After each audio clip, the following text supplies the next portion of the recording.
नमस्कार मित्रों, स्वागत है आपका आज की नई वीडियो में।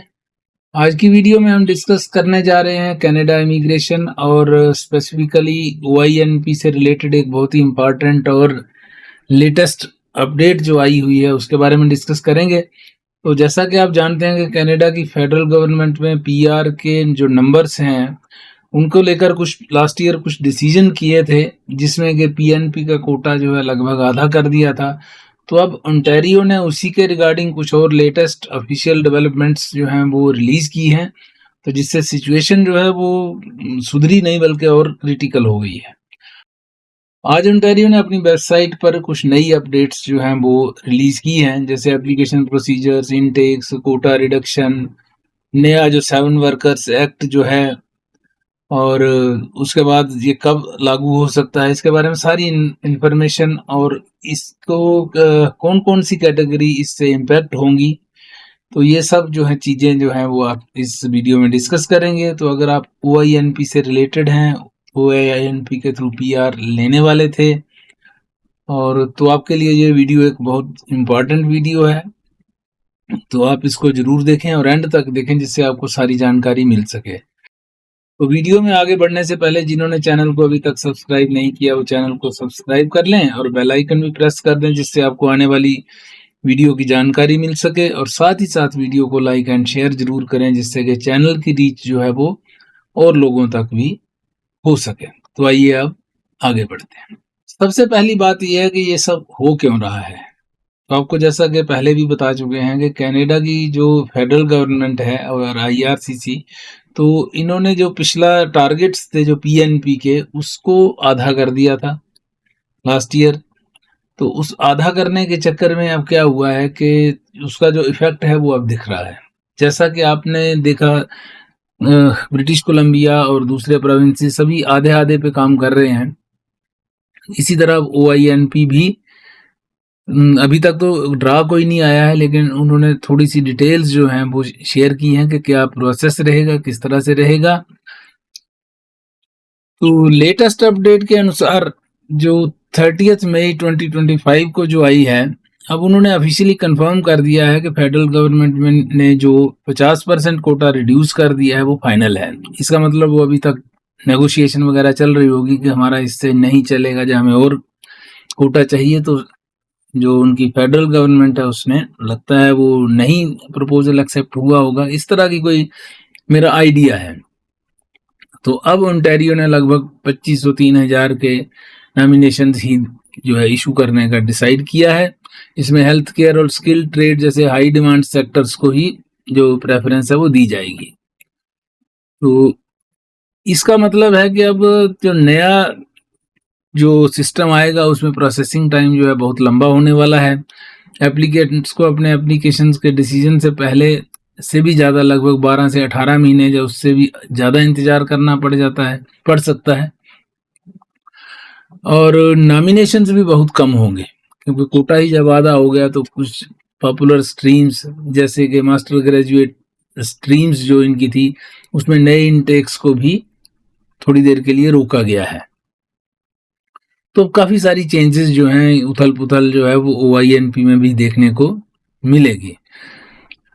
तो ओंटारियो ने जैसा कि कहा है कि न्यू प्रोग्राम कंस्टेंट्स जो कि 7 वर्कर्स एक्ट के तहत जो एप्लीकेशन है वो रिव्यू की जाएंगी। तो उसमें कंस्टेंट्स इतने ज़्यादा हो जाएंगे कि काफ़ी सारे कैंडिडेट्स उसमें डिस्क्वालीफाई कर जाएंगे। तो उनका जो कहने का, जो ओंटारियो की अपडेट है उसके मुताबिक ये है कि वो लेबर मार्केट की नीड्स, मतलब जो प्रायोरिटी सेक्टर के ऑक्यूपेशंस हैं जहाँ मार्केट्स जहाँ पे स्किल्ड लेबर की शार्टेज है, तो उनके आधार पे ही कैंडिडेट्स को लिया जाएगा। 7 वर्कर्स एक्ट लागू होने के बाद जो है और भी सख्ती हो जाएगी, ताकि फ्रॉडुलेंट एंट्रीज जो हैं उनको बैन किया जाए, और जो फ्रॉडुलेंट जो एम्प्लॉयर्स भी थे तो उनको भी इससे कर्ब किया जाएगा।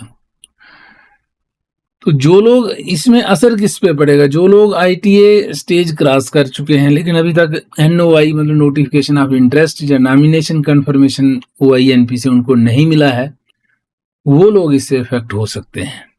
जैसे ITA तो दे दिया, आपने अप्लाई कर दिया, OINP को, लेकिन उसके बाद आपको नॉमिनेशन अभी तक कंफर्मेशन नहीं हुई है PNP में, तो इफेक्ट हो सकता है, आपका केस जो है वो रीप्रोसेस हो सकता है, जब उसमें एडिशनल कुछ पॉइंट्स भी इंट्रोड्यूस किए जा सकते हैं।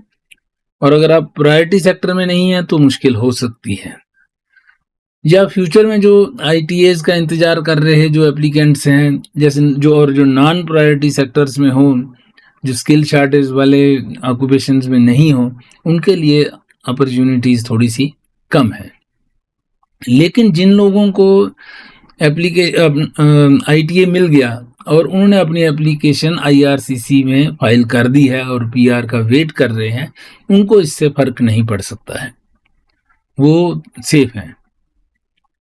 अब 7 वर्कर्स एक्ट और OINP में जो बड़ी चेंजेस हैं वो एक्सपेक्ट तो ये किया जा रहा है, जो एक्सपेक्टेशन है कि समर में इम्प्लीमेंट किया जाएगा। तो समर में हो सकता है अगस्त में हो, जुलाई में हो, तो इस तरह से इसको किया जाएगा। तो ओंटारियो गवर्नमेंट ये कह रही है कि ये एक्शन प्लान US टैरिफ्स और उसके कारण जो पोटेंशियल रिसेशन जो आ रहा है उसको डील करने के लिए, प्रोविंस की लेबर मार्केट को प्रोटेक्ट करने के लिए ये नया एक जो एक्ट है उसको लाया गया है। इसके जो मेन पॉइंट्स है मैं बता देता हूँ, एक्ट तो थोड़ा सा लंबा हो जाएगा। एक तो इसमें हो गया authority for in person interviews. अब ये ऑफिशियली कंफर्म हो गया कि OINP इंस्पेक्टर्स या ऑफिसर्स को एप्लीकेंट्स के साथ इन पर्सन इंटरव्यू करने का पूरा अधिकार रहेगा। खासकर एम्प्लॉयर जॉब ऑफर स्ट्रीम में जो है वो कभी भी इंटरव्यू के लिए कॉल कर सकते हैं। उसका मोटिव यही है कि कोई फ्रॉडुलेंट कैंडिडेट्स तो नहीं है, कुछ डॉक्यूमेंट्स फेक तो नहीं है, मतलब इसको प्रोग्राम को और ज़्यादा मजबूत बनाने की कोशिश है। उसके बाद है ministerial power over OINP streams. अब मिनिस्ट्री को या गवर्नमेंट के पास ये अधिकार रहेगा कि OINP स्ट्रीम्स में से किसी भी स्ट्रीम को कभी भी नई इंट्रोड्यूस कर सकते हैं, पुरानी को हटा सकते हैं, चेंज कर सकते हैं, उसके अमेंडमेंट्स कर सकते हैं, कुछ भी वो कर सकते हैं। तीसरा पॉइंट है अथॉरिटी टू रिटर्न एप्लीकेशंस। अगर कोई एप्लीकेशन उनको नहीं लगती अप टू पॉइंट तो उसको वापस भी किया जा सकता है। अगर उन्हें लगता है कि एप्लीकेशन वैल्यूएबल नहीं है तो इसको रिमूव भी किया जा सकता है। तो नेक्स्ट पॉइंट है OINP एम्प्लॉयर पोर्टल। एक एम्प्लॉयर पोर्टल रहेगा जिसमें कि अपने एप्लीकेशन सबमिट करने की फैसिलिटी जो है एप्लीकेंट्स को मिलेगी। इसका लॉन्च समर 25 में ही एक्सपेक्टेड है, मगर हो सकता है अब कुछ नए रिक्वायरमेंट्स के चलते इसको एक्सटेंड भी किया, मतलब पोस्टपोन भी किया जा सकता है थोड़े डिले करके। तो इन चेंजेस का अब एप्लीकेंट्स पे क्या असर पड़ेगा? अगर आप ओंटारियो के पर्सपेक्टिव एप्लीकेंट्स को देखें तो ये चेंजेस प्रोविंस को एग्जिस्टिंग कंडीशंस के अकॉर्डिंग लेबर मार्केट नीड्स पर और डायनेमिक तरीके से, लेकिन एक फ्यूचर इमिग्रेंट के पॉइंट ऑफ व्यू से अगर हम देखते हैं तो ये एक बड़ी क्रिटिकल सिचुएशन है, क्योंकि जो प्रोफाइल प्रायोरिटी सेक्टर्स जैसे health care, skilled health care का भी क्या छोटा सा ही ड्रा तो आया था, कोई हेल्थ केयर वालों को भी कोई कहने भर की बातें हैं, लेकिन चलिए ठीक है। अगर हेल्थ केयर और स्किल ट्रेड्स वगैरह जो हैं उनका उन सेक्टर्स में अगर नहीं है तो उनके लिए ओंटारियो का जो PNP है वो और मुश्किल होने वाला है। अब आपको स्ट्रेटजी प्लान करनी पड़ेगी कि आप कैसे कर सकते हैं ये एक्ट पास होने के बाद और नई डेवलपमेंट्स के बाद आपको अपना जो सिचुएशन है उसको पूरे तरीके से नाप तोल करके देखना होगा कि जो ओंटारियो की रिक्वायरमेंट्स हैं उसमें फिट बैठता है कि नहीं बैठता है। अच्छे तरीके से अपने पॉइंट्स जो हैं वो इंक्रीज करने की कोशिश कीजिए, जिससे कि आपका चांस जो है वो एक चांस ना रह जाए, एक गारंटी जैसी बात बन जाए। तो कोशिश आपकी यही रहनी चाहिए कि जो भी उनकी रिक्वायरमेंट्स है उसके अकॉर्डिंग अपनी प्रोफाइल जो है वो ढालने की कोशिश करें। आप एजुकेशन अगर लेनी शुरू कर रहे हैं तो कौन से सेक्टर में जाना है, क्या करना है, तो इस तरह से है। जैसे कि सस्केचवान जो है वो ऑलरेडी लोगों को लेटर्स भेज रहा है रिटर्न वाले। ब्रिटिश कोलंबिया ने तो पहले ही कर दिया है, बहुत कम कैंडिडेट्स, लगभग 4000 कैंडिडेट्स लेने हैं, जिसमें से 2900 जो ऑलरेडी एग्जिस्टिंग एप्लीकेंट्स हैं उनमें से लिए जाएंगे। 1100 जो प्रायोरिटी सेक्टर में होंगे उनको दिया जाएगा मौका, तो बहुत ही कम कैंडिडेट्स को मौका मिलेगा। अल्बर्टा में भी स्थिति जो है वो कमोबेश ऐसी ही है, आधे कैंडिडेट्स के साथ ही एक्ट कर रहे हैं, बाकी प्रोविंसेस का भी ऑलमोस्ट ऐसा ही है। तो ओवरऑल जो ओंटारियो इमिग्रेशन में स्पेशली OINP के थ्रू जो अब चेंजेस जो प्रपोज्ड थी वो अब कंफर्म भी हो चुकी हैं। तो फेडरल गवर्नमेंट द्वारा जो कोटा 50% किया गया है और 7 वर्कर्स एक्ट ऊपर से और सख्ती करने वाले हैं।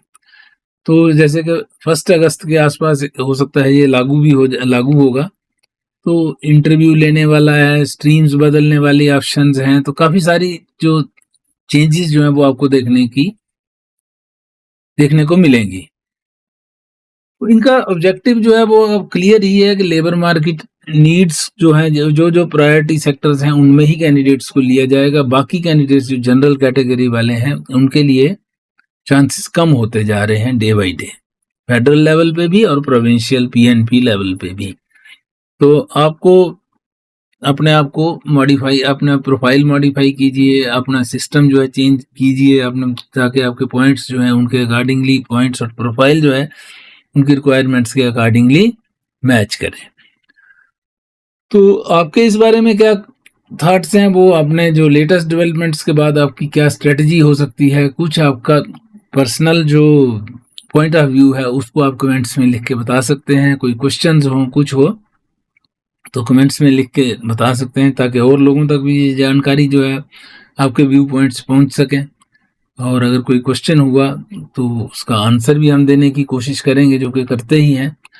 तो आज की वीडियो यहीं तक रखते हैं, मिलते हैं आपसे अगली वीडियो में। तब तक के लिए नमस्कार। जिन्होंने चैनल को सब्सक्राइब नहीं किया वो चैनल को सब्सक्राइब कर लें और बेल आइकन जरूर प्रेस करें, जिससे कि आपको आने वाली वीडियो की जानकारी मिल जाए।